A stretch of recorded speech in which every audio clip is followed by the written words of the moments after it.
رمضان المبارک کا مقدس مہینہ ہے، اور حالیہ دنوں میں ہندوستان بھر میں جو حالات چل رہے ہیں اس سے ہر ایک مسلمان باخبر ہے، جانتا ہے۔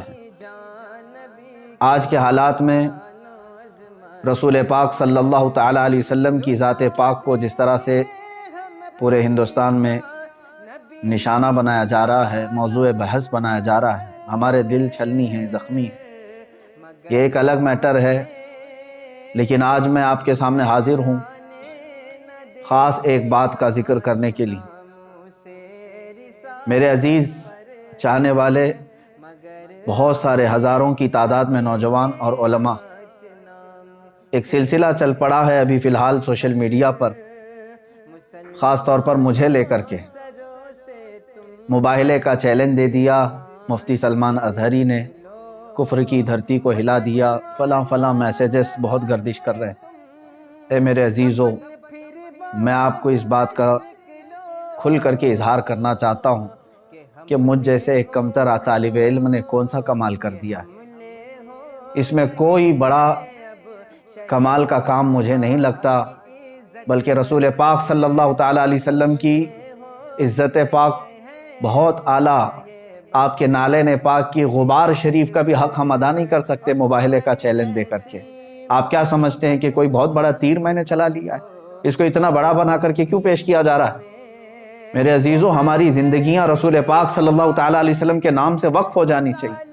زندگی میں اگر ایک مرتبہ ہم نے کسی کو چیلنج کیا ہے تو آپ تمامی حضرات اتنے ہی میں خوش ہو کر کے مگن ہو گئے، اور سارے لوگ موضوع بحث اسی کو بنائے ہوئے ہیں۔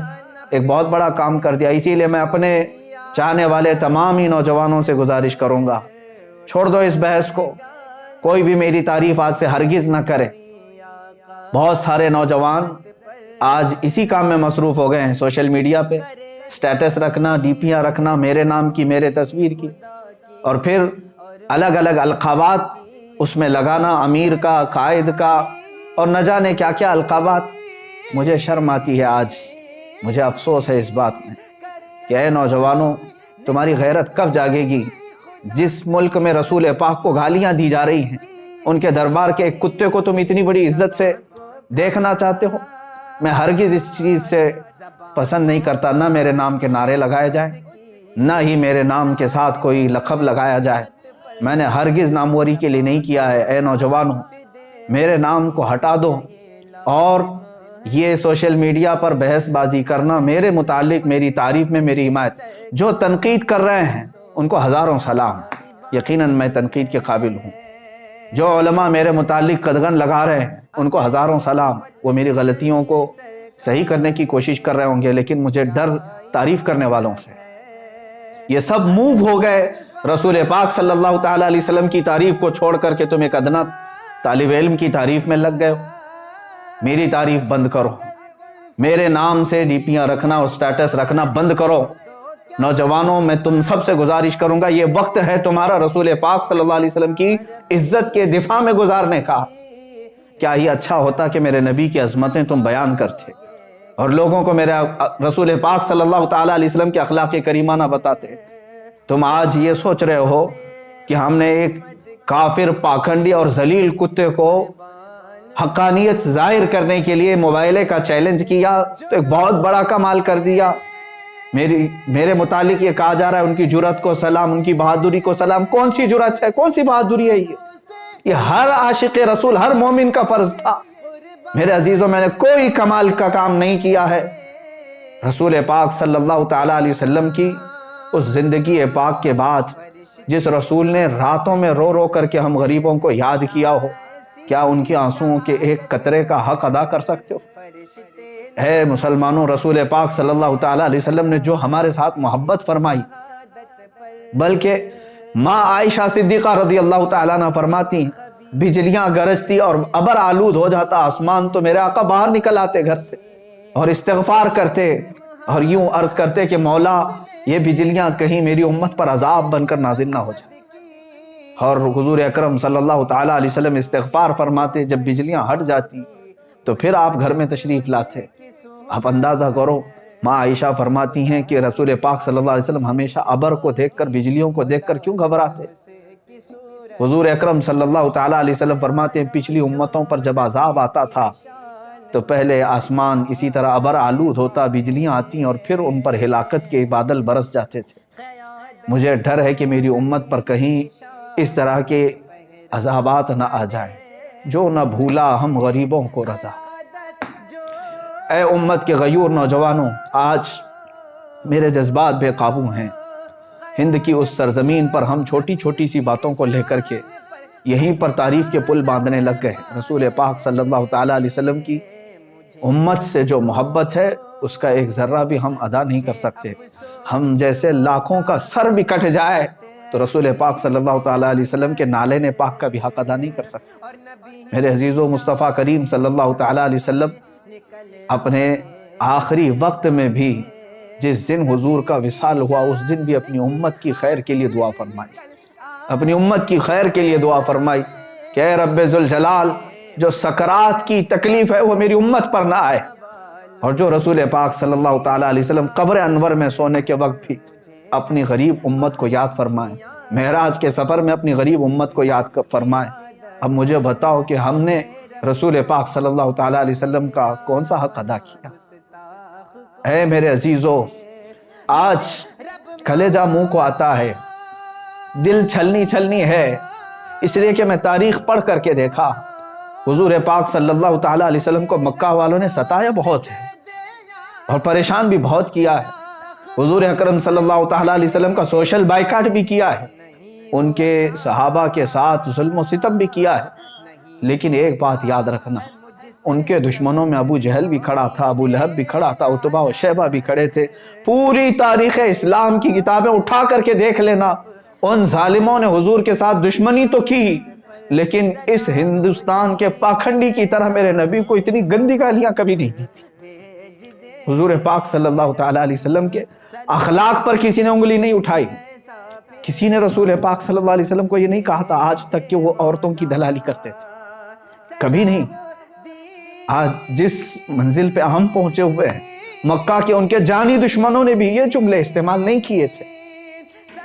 آج ہماری یہ نحوست نہیں ہے تو اور کیا ہے؟ اے میرے عزیزو، رسول پاک صلی اللہ تعالیٰ علیہ وسلم کی عزت کی حفاظت کی خاطر جو صحابہ اکرام رضوان اللہ تعالیٰ علیہ مجمعین اپنی قربانیاں پیش کر چکے، میں دو چند باتیں عرض کرتا ہوں۔ آج ہم اپنے گھروں میں بیٹھ کر کے سوشل میڈیا پر آوازیں اٹھا کر کے یا سڑکوں پر ایک آدھ بار نکل کر کے یہ کہتے ہیں کہ رسول پاک صلی اللہ تعالیٰ علیہ وسلم کی عزت کی حفاظت کے لیے ہم کھڑے ہو گئے، اور اتنے ہی پر ہم جیسے نکموں کو مرد مجاہد کا لقب دے دینا، ہم جیسے کم ظرف لوگوں کو، مجھ جیسے کم علم آدمی کو بڑے بڑے القاب سے نواز دینا، جبکہ کچھ نہیں کیا رسول پاک صلی اللہ تعالیٰ علیہ وسلم کی دفاع میں۔ صحابی رسول سعد ابن ربیع رضی اللہ تعالیٰ احد کے میدان میں لڑتے رہے۔ یہ رسول پاک صلی اللہ تعالیٰ علیہ وسلم کے چہیتے صحابی ہیں، لڑتے رہے یہاں تک کہ تقریباً 12 نیزے ان کے جسم پر لگے تھے، 12 نیزے ان کے جسم پر لگے، اور شام کا وقت آنے سے پہلے وہ زمین پر ڈھیر ہو چکے تھے اور ان کے اوپر کئی لاشیں گری ہوئی تھی۔ شام کے وقت میرے آقا صلی اللہ تعالیٰ علیہ وسلم نے اپنے صحابہ سے فرمایا کہ دیکھو سعد ابن ربیع کہیں نظر آئے، وہ زندوں میں ہیں یا انتقال کر چکے، تلاش کر کے آؤ۔ جو تلاش کرنے کے لیے صحابہ گئے، انہوں نے پکارنا شروع کیا میدان میں، احد کے میدان۔ یہ بڑی کڑی جنگ ہے، کفر اور اسلام کے مقابل میں جو جنگ ہوئی تھی، بڑا نقصان مسلمانوں کا اس جنگ میں ہوا تھا۔ پکارنے والے نے جب آواز دی تو بہت اندر سے لاشوں کے بیچ میں سے ایک آواز آنے لگی کہ ہاں سعد ابن ربیع زندہ ہے۔ ہٹائی گئی تو حضرت سعد ابن ربیع کی لاش یعنی جسم پاک، دیکھنے والے بتاتے ہیں کہ 12 نیزے ان کے جسم پر لگے ہوئے ہیں، پیٹ پھٹ چکا تھا اور خون میں لت پت ہیں، گوشت کے ان کے چھتڑے ادھر سے ادھر ہو گئے ٹکڑے۔ میرے عزیزو، اس عالم میں وہ پوچھتے ہیں کہ اے آنے والے کیا پیغام لے کر کیا ہے؟ تو آنے والے صحابی نے کہا کہ اللہ کے رسول صلی اللہ علیہ وسلم نے تمہیں یاد کیا۔ اس صحابی سعد ابن ربیع نے اتنا کہا، جاؤ میرے آقا صلی اللہ علیہ وسلم کو میرا سلام کہہ دو میں حضور پاک صلی اللہ تعالیٰ علیہ وسلم تک چل کے آنے کی طاقت نہیں رکھتا۔ اور اس کے بعد حضرت سعد ابن ربیع نے جو کہا، سنو اے مسلمانوں، جس کے جسم میں 12 نیزے چبھے ہوئے ہوں، پیٹ پھٹ چکا ہو، اس کے بعد وہ کہتے ہیں کہ جا کر حضور سے کہہ دینا، عذراً یا رسول اللہ، اے اللہ کے رسول ہمیں معاف کر دیں، ہم نے آپ کے دفاع کا حق ادا نہیں کیا۔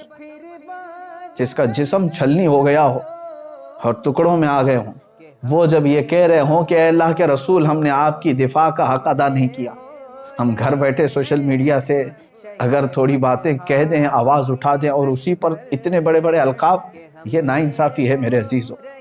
اے غیور نوجوانوں، میرے آقا صلی اللہ تعالیٰ علیہ وسلم پر مر مٹنے والے ان صحابہ نے کبھی اپنی ناموری کا خیال تک نہیں فرمایا، بلکہ سعد ابن ربیع یہ کہتے ہیں آنے والے سے کہ جاؤ واپس میری قوم کو یہ پیغام دے دینا، مدینے والوں کو یہ پیغام دے دینا کہ اگر تم زندہ رہے، تمہاری آنکھیں دیکھتی رہیں اور کوئی تمہاری زندگی میں رسول پاک صلی اللہ تعالیٰ علیہ وسلم تک پہنچ گیا بری نیت سے، تو فرماتے ہیں کہ پھر قیامت کے دن اللہ تمہیں نہیں چھوڑے گا، تمہارا کوئی عذر قبول نہیں کیا جائے۔ سعد ابن ربیع یہ کہتے ہوئے اس دار فانی سے کوچ کر گئے، انتقال ہو گیا، شہید ہو گئے۔ ایک صحابی ہیں رسول پاک صلی اللہ تعالیٰ علیہ وسلم کے سامنے کھڑے احد کے میدان، تیر چلتے رہے، اتنے تیر کہ تقریباً ان کے جسم پر 80 تیر ادھر سے سائیں سائیں کرتے ہوئے گزرے اور کئی جسم پر چھپ گئے۔ وہ حضور پاک صلی اللہ تعالیٰ علیہ وسلم کے سامنے سینہ سے پر ہو کر یوں کھڑے رہے کہ ایک تیر ان کے آنکھوں میں آ کر لگ گیا، آنکھ کا پتلا باہر آ گیا، آنکھ کا ڈھیلا باہر آیا۔ اللہ کے حبیب صلی اللہ تعالیٰ علیہ وسلم کے دفاع میں اس وقت تک بھی وہ اپنا قدم نہیں ہٹا رہے تھے۔ اتنی قربانیاں دینے کے باوجود بھی انہوں نے کبھی یہ نہیں کہا کہ ہم نے رسول پاک صلی اللہ تعالیٰ علیہ وسلم کی ناموس پہ پہرا دے دیا۔ اے مسلمانوں، ان القابات اور ان تمام تر مبالغات سے باہر نکل آؤ، ان تمام چیزوں سے باہر نکل آؤ، میدان عمل میں اترنے کی آج تمہیں ضرورت ہے۔ اللہ کے حبیب صلی اللہ تعالیٰ علیہ وسلم کی عزت کی حفاظت کے لیے جنہوں نے کیا، آج میرا دل درد کر رہا تھا، اس لیے میں آپ کے سامنے حاضر آ گیا۔ سلطان صلاح الدین ایوبی رحمۃ اللہ تعالیٰ علیہ کی وفات یاد آتی ہے۔ انگریزوں نے بھی صلاح الدین ایوبی کا ذکر بڑے اچھے سے لکھا ہے، کہا کہ ایک انصاف پسند جرنیل تھا اور جتنی جنگیں ہوئی ہیں ظلماً صلاح الدین ایوبی نے کسی کو قتل نہیں کیا، قیدی بھی آتے تو ان کو رہا کرنے کا حکم دیتے تھے۔ ایک بار ایسا ہوا کہ ایک اسلامی قافلہ شام سے مصر کی طرف جا رہا تھا، بیچ راستے میں برنس نام کا ایک جرنیل تھا جو عیسائی تھا، اس نے قافلے کو روک لیا اور لوٹا۔ مسلمان عورتیں بھی تھیں، بچیاں بھی تھیں، اور پورے قافلے میں سے تقریباً 2 لاکھ دینار اس نے لوٹ لیا اور مار رہا تھا باندھ کر کے۔ اس میں عورتیں بھی تھیں، بچیاں بھی تھیں۔ تو ان لوگوں نے رحم کے لیے کہا، تو اس ظالم نے کیا کہا، کہاں ہے تمہارا محمد، اس کو بلاؤ، مدد کیوں نہیں کرنے آتا؟ معاذ اللہ، اتنا کہا تھا انہوں نے، ادعوہ محمد ینصرکم، تم بلاؤ اپنے اسی محمد کو، رسول پاک صلی اللہ علیہ وسلم کے بتا کہ وہ تمہاری مدد کرے۔ تم بہت کہتے ہو نا رسول رسول، لیکن یہ واقعہ ہو گیا، لٹ گئے، اور کسی نے آ کر کے صلاح الدین ایوبی کو ذکر کر دیا۔ مصر میں ان کی جب خلافت تھی، صلاح الدین ایوبی اس زمانے میں بہت سخت بیمار تھے، بیماری کے عالم میں وہ تڑپ گئے اور کہا، اے اللہ، ایک آخری میں تیری بارگاہ میں منت مانگتا ہوں، مجھے شفا یابی دے دے، مجھے صحت یابی دے دے، اور پھر اس برنس کو میں بتاؤں کہ محمد صلی اللہ علیہ وسلم مدد کیسے کرتے۔ اور جانتے ہیں آپ، صحت یاب ہوتے ہوتے آپ نے جنگوں کا پھر سے ایک محاذ چھیڑ دیا، 2 سے 2.5 سال لگ گئے، فلسطین پہنچے آپ۔ بیت المقدس کی فتح کے بعد جتنے وہاں پر عیسائی تھے سب کو آپ نے اعلان کر دیا کہ جو امن و امان سے رہنا چاہتا ہے رہے، یا جانا چاہتا ہے تو وہ جا سکتا ہے۔ سارے جو رہنے والے تھے وہ رہ گئے، جانے والے جا رہے تھے، لیکن صلاح الدین ایوبی رحمۃ اللہ علیہ نے ایک اعلان کیا تھا اپنے سپاہیوں کو کہ برنس اگر کہیں ملے تو اسے چھوڑنا نہیں، گرفتار کر کے لے آؤ۔